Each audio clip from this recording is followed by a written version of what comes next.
Assalamualaikum warahmatullahi wabarakatuh. Alhamdulillahi nahmaduhu wa nasta'inuhu wa nastahdihi wa nastansiruh wa na'udzu billahi min sururi anfusina wa min sayyiati a'malina. May yahdihillahu fala mudhillalah wa may yudlil fala hadiyalah.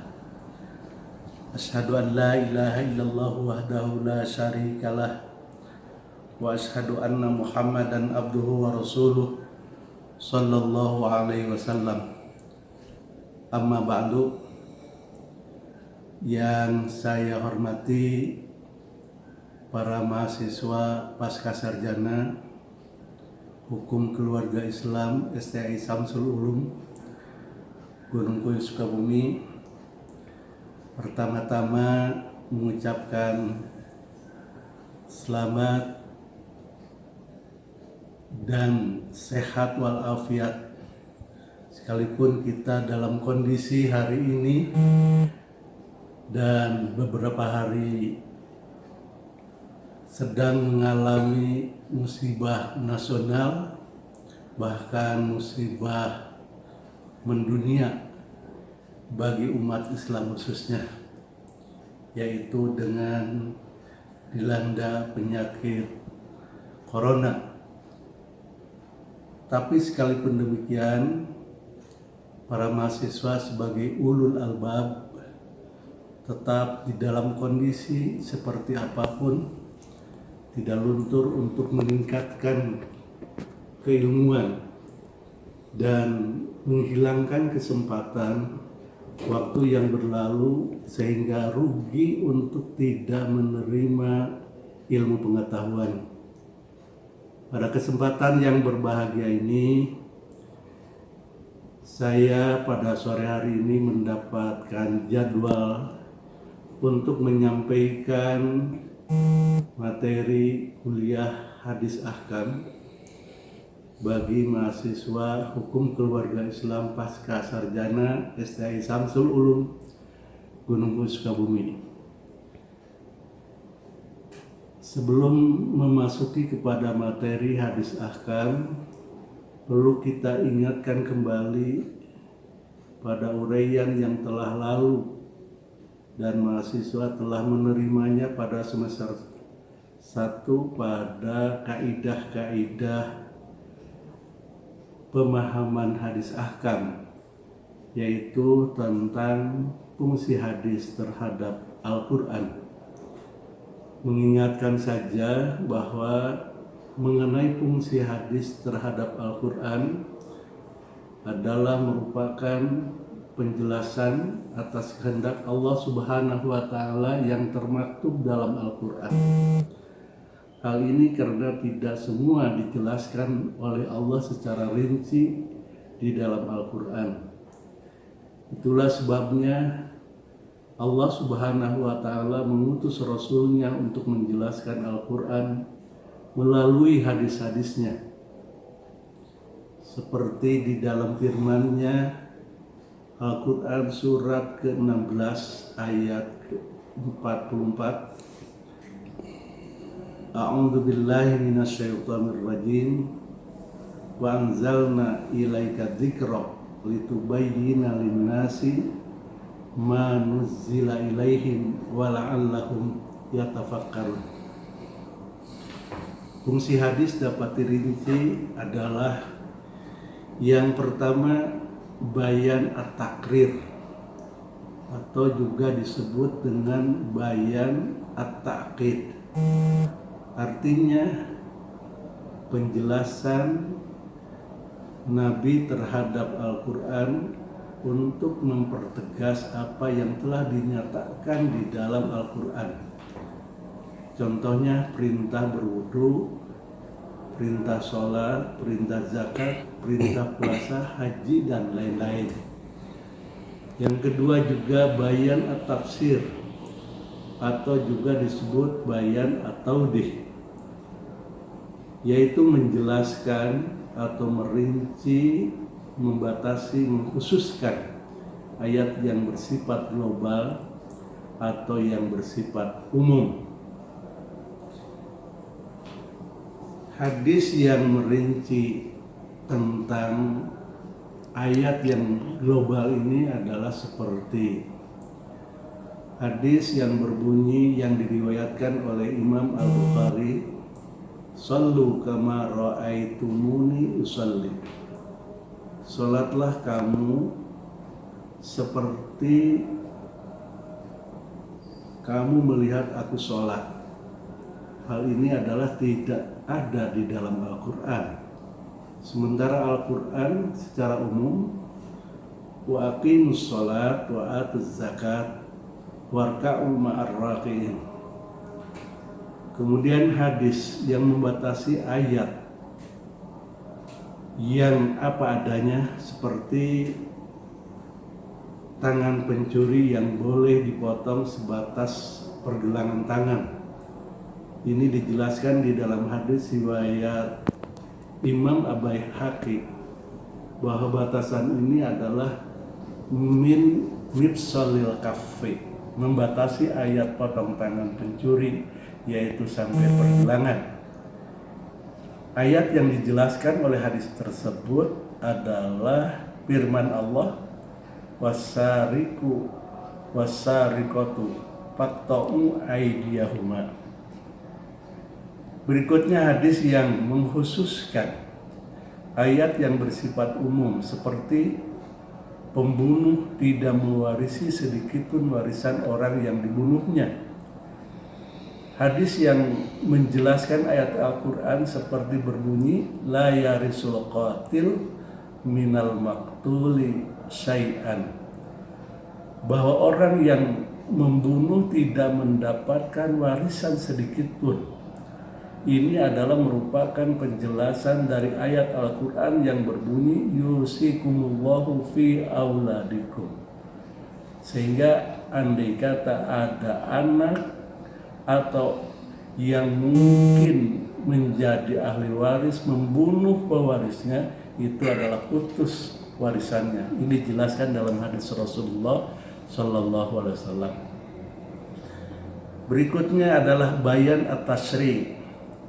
Bayan at-tashri' ini adalah membuat hukum baru yang tidak didapati di dalam Al-Quran secara langsung, seperti haramnya emas dan sutra bagi laki-laki, haramnya menikahi wanita dengan bibinya sekaligus. Seseorang tidak boleh mengumpulkan atau poligami antara dua orang bersaudara, antara kakaknya atau adiknya, atau seseorang dengan bibinya. Berikutnya adalah bayan an-nasah. Hadis dapat menghapus ketentuan ayat dalam Al-Quran, sekalipun ini adalah ulama berbeda pendapat bahwa bayan an-nasah itu menurut sebagian ulama tidak ada. Tapi yang menyebutkan ada, seperti tentang masalah waris, la wasiyata liwarisin. Hadis yang diriwayatkan oleh Imam Ahmad, tidak ada wasiat kepada ahli waris. Sedangkan dalam Al-Quran yang dijelaskan tadi, kutiba alaikum idza hadara ahadukumul mautu in taraka khairanil wasiyatu lil walidain wal aqrabin bil ma'rufi haqqan 'alal muttaqin. Di dalam ayat tadi bahwa seseorang boleh memberikan wasiat kepada siapapun, tapi di dalam hadis dijelaskan tidak boleh memberikan wasiat kepada ahli waris, karena bahwa andaikan ahli waris mendapatkan wasiat, maka dia akan mendapatkan dua bagian. Bagian yang pertama adalah dari wasiat, dan bagian yang kedua dari dia sebagai ahli warisnya. Itu adalah sebagai pengantar mata perkuliahan hadis ahkam. Memasuki kepada kuliah hadis ahkam hukum keluarga Islam kepada para atau dalil yang kebenarannya tidak diragukan, yaitu Al-Quran, dan kedua hadis.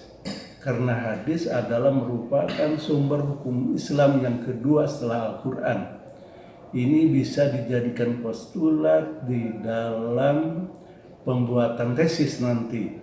Sehingga hadis-hadis yang berhubungan dengan masalah keluarga Islam merupakan keniscayaan harus hafal, harus dipahami, dan juga tentu hal-hal tertentu diamalkan. Hadis yang pertama, hadis yang diriwayatkan oleh Abdullah bin Mas'ud yang bunyi aslinya, an Abdullah bin Mas'udin radhiyallahu anhu ta'ala anhu qala lana Rasulullah sallallahu alaihi wasallam, ya ma'syaras sababi man istata'a minkumul ba'ata falyatajawwaz fa innahu aghaddu lil basari wa ahsanu lil farji wa man lam yastati fa alaihi bisawmi fa innahu lahu wijaun. Muttafaqun alaih. Saya jelaskan sedikit bahwa ada 3 kriteria bahasa yang menyebutkan hadis yang diriwayatkan oleh Imam Bukhari dan Muslim. Yang pertama adalah langsung secara mantuk rawahul Bukhari wa Muslim. Artinya diriwayatkan hadis itu oleh Imam Bukhari dan Muslim. Yang kedua adalah dengan istilah muttafaq alaih. Ittifaq alaih ini adalah dijelaskan oleh ulama ulumul hadis, yaitu yang dimaksud adalah Imam Bukhari dan Muslim. Dan yang ketiga, ada yang mengistilahkan rawahus syaikhan. Rawahus syaikhan artinya diriwayatkan oleh 2 orang guru hadis. Yang dimaksud dengan syaikhan di sini tidak yang lain kecuali Imam Bukhari dan Imam Muslim, tidak Imam Tirmidzi dan Imam Nasai. Ini adalah disepakati oleh para muhaddisin. Dari hadis tadi, ya, terjemahnya kurang lebih dari Abdullah bin Mas'ud radhiyallahu anhu berkata, Rasulullah SAW bersabda, wahai generasi muda. Ini dikhususkan dalam hadis ini kepada generasi muda, karena memang pada umumnya yang belum menikah itu adalah generasi muda. Siapa di antara kamu telah mampu untuk menikah, hendaknya ia menikah, karena nikah itu dapat menundukkan pandangan dan memelihara kemaluan. Dan jika dia belum mampu, hendaknya ia berpuasa, sebab puasa itu dapat menjadi kendali atau obat bagi seseorang. Dalam hal ini para ulama menjelaskan tentang maksud al-ba'ah. Al-ba'ah artinya adalah jima atau bersetubuh. Kemudian dalam hadis ini juga ada kata wijaun, maknanya adalah kebiri, orang dikebiri, yaitu menghancurkan kedua buah zakar. Yang dimaksud dalam hadis ini adalah sebenarnya berpuasa diibaratkan seperti kebiri, karena sama-sama dapat mengendalikan syahwat, sehingga orang yang berpuasa, ya, syahwatnya akan melemah. Jika orang ingin menikah tapi belum mampu, maka dianjurkan untuk berpuasa.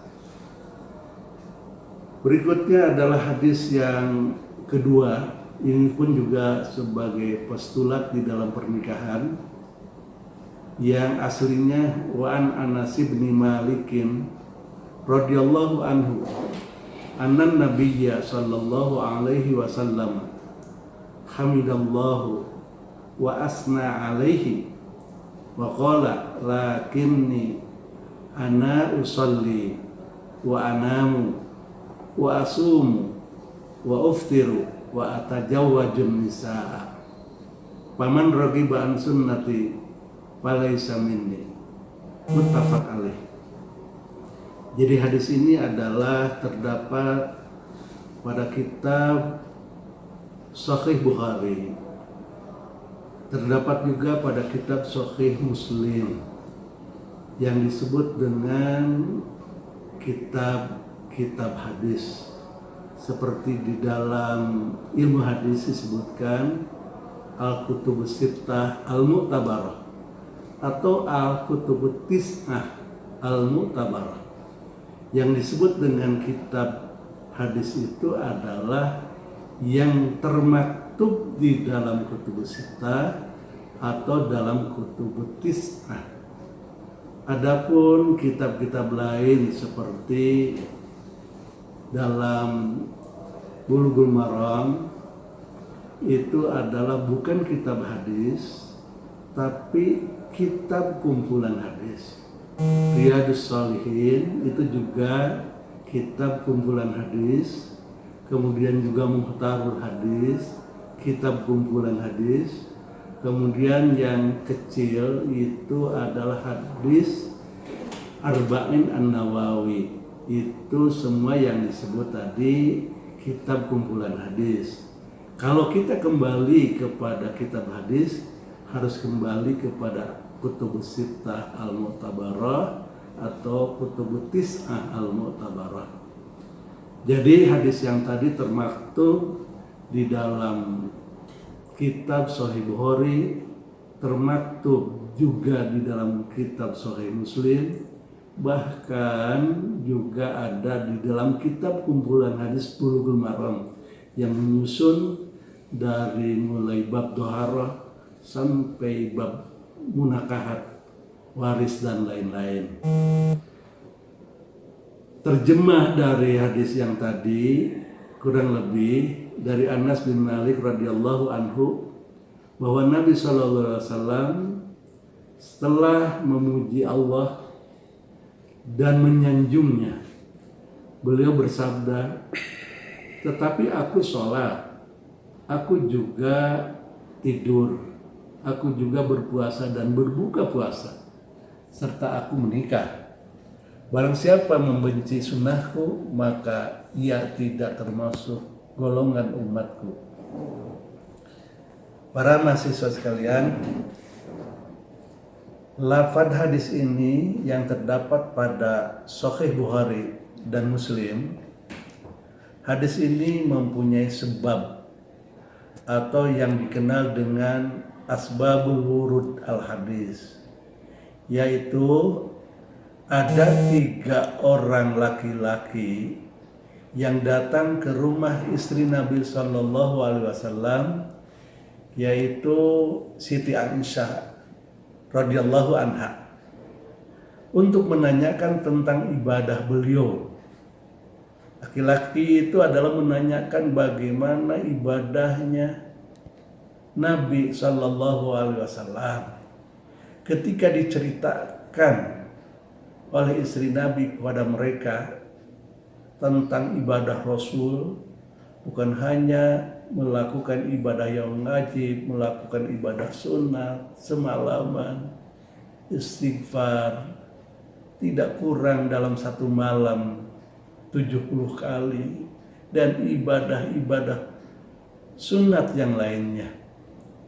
Maka 3 sahabat Nabi itu terkejut mendengar perkataan istri Rasul, seakan-akan bertanya-tanya, lalu berkata, di mana kedudukan kami dengan Rasulullah SAW? Padahal beliau telah diampuni segala dosanya yang telah lampau dan yang akan datang. Begitu banyak sekali dan luar biasa ibadahnya, melebihi para sahabat dan orang-orang pada umumnya yang padahal belum dijamin diampuni dosa. berkata, adapun saya akan melaksanakan sholat malam terus sepanjang malam. Kalau sepanjang malam dari sejak habis sholat isya sampai menjelang sholat subuh terus menerus, berarti sholat sunat, baik sholat tahajud, sholat hajat, sholat tobat, kemudian sholat tasbih, dan sholat sunat yang lainnya. Kemudian sahabat yang lain yang kedua berkata, saya akan berpuasa sepanjang tahun dan tidak akan berbuka. Kalau Nabi berpuasa Senin dan Kamis, kemudian puasa di awal tanggal Hijriah 1, 2, 3, di pertengahan 14, 15, 16, kemudian di akhir 28, 29, 30, maka saya supaya menyerupai kepada ibadahnya Rasul akan berpuasa sepanjang tahun dan tidak akan berbuka, siap untuk melakukan seperti itu. Kemudian orang yang ketiga berkata, saya akan menjauhi wanita dan tidak akan menikah. Secara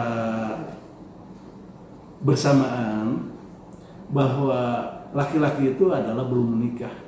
Saya tidak akan mendekati perempuan untuk menikah sekalipun, apalagi mendekati perempuan untuk di luar pernikahan. Ketika itu Rasulullah SAW datang kepada mereka ketika mereka sedang berdialog dengan 3 orang sahabat dan istri Rasul. Lalu Rasulullah SAW datang kepada mereka.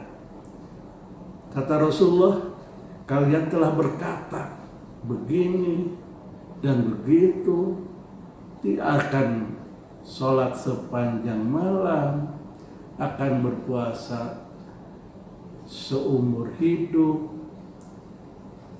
Perhatikanlah, sungguhnya demi Allah saya adalah orang yang paling takut kepada Allah, kata Rasulullah.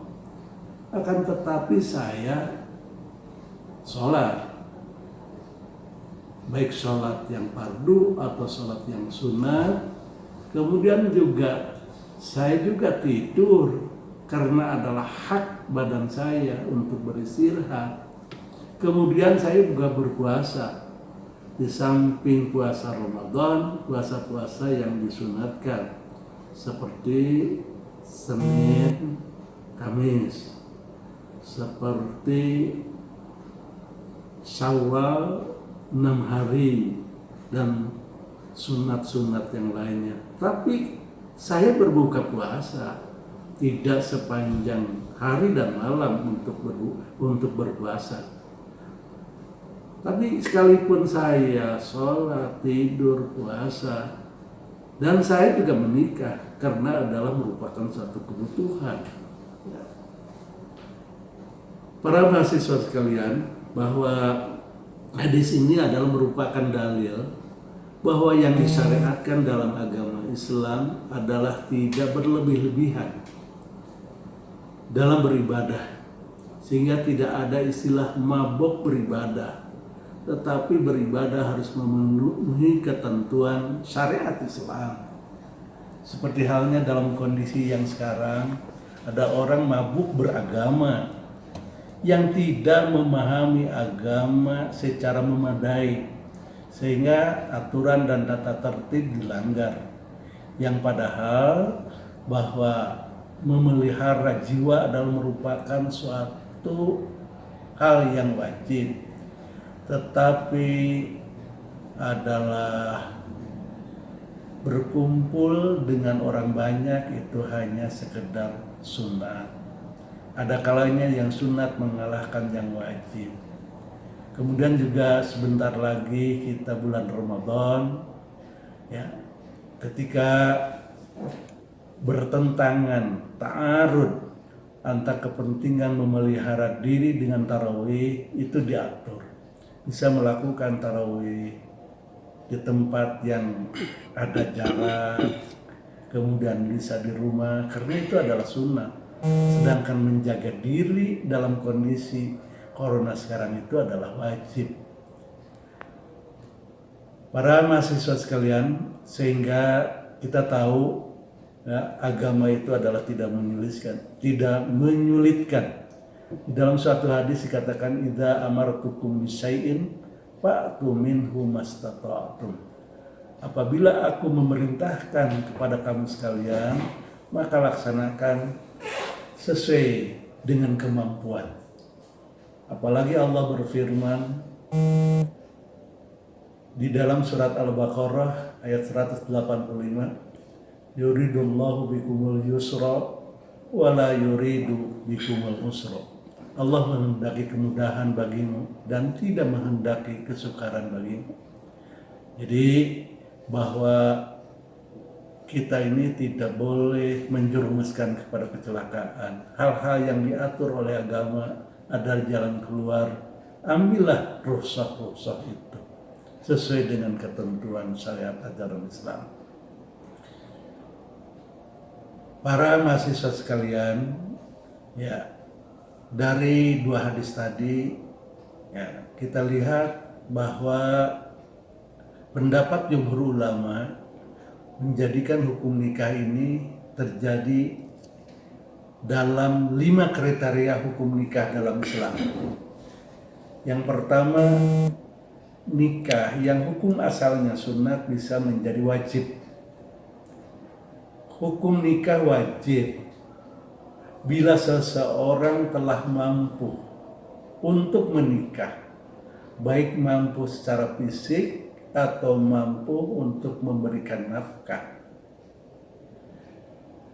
atau finansial.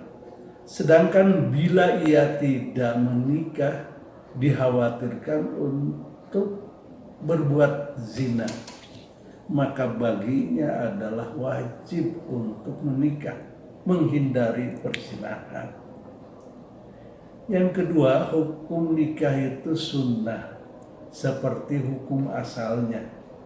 Dasar hukum menikah menjadi sunnah atau bisa dikatakan dalam ilmu fikih itu adalah sunnah bila seseorang menginginkan sekali punya anak dan anak tak mampu mengendalikan diri dari berbuat zina. Ini adalah disunnahkan untuk menikah.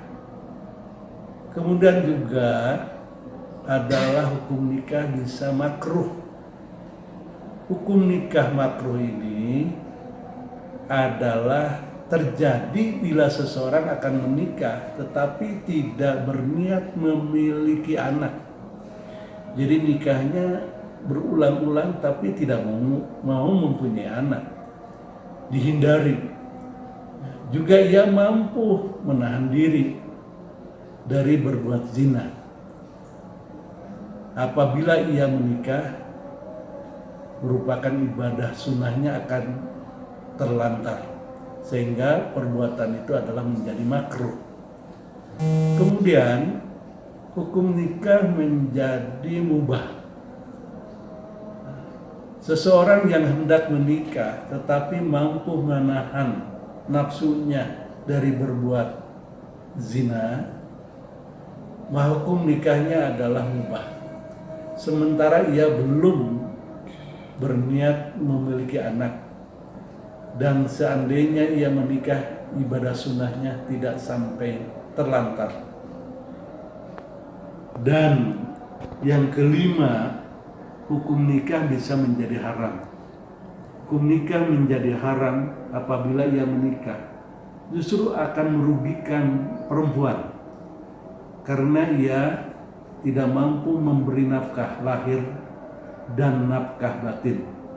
Atau jika menikah, ia akan mencari mata pencaharian yang diharamkan oleh Allah dan mampu menahan nafsu dari perzinahan. Para mahasiswa sekalian, bahwa berubah hukum tadi yang asalnya sunnah menjadi wajib, ya tetap sunnah, kemudian makruh, mubah dan haram, itu adalah akan tergantung kepada ilatnya. Kaidah ushul fiqih mengatakan al-hukmu yaduru ma'illatihi wujudan wa adaman. Hukum itu adalah berjalan sesuai dengan ilatnya atau sebabnya, adanya hukum dan tidak adanya hukum, sehingga ilat akan mempengaruhi kepada perubahan hukum. Saudara-saudara para mahasiswa sekalian, barangkali mata kuliah ini adalah untuk dikembangkan dan untuk juga dilanjutkan bagaimana hubungan hadis ini dengan hubungan hadis yang lain yang disebut dengan munasabatul hadis.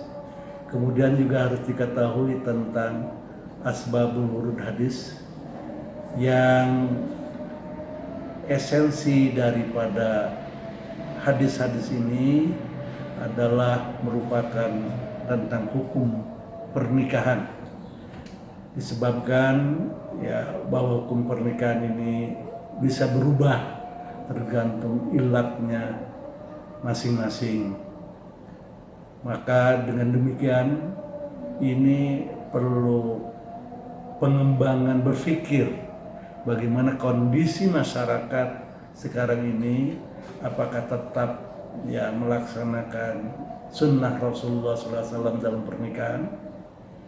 Perlu juga garis bawahi yang disebut dengan hadis paman lam ya'mal bisunnati falaysa minni, paman ragiban sunnati falaysa minni. Barang siapa yang tidak senang kepada sunnahku bukan umatku, artinya tidak menjadi umat yang sempurna. Kiranya itu insya Allah nanti akan kembangkan pada materi berikutnya, baik yang berhubungan dengan masalah pernikahan, ada talak, kemudian hubungan pernikahan dengan yang lainnya seperti waris dan lain sebagainya. Kiranya itu sementara, mudah-mudahan akan bisa menjadi pemicu bagi mahasiswa untuk mengembangkan hadis di dalam rangka pengetahuan hadis ahkam, dan berikutnya juga mengembangkan di dalam dasar-dasar pembuatan tesis karya ilmiah untuk saudara-saudara sekalian. Terima kasih. Assalamualaikum warahmatullahi wabarakatuh.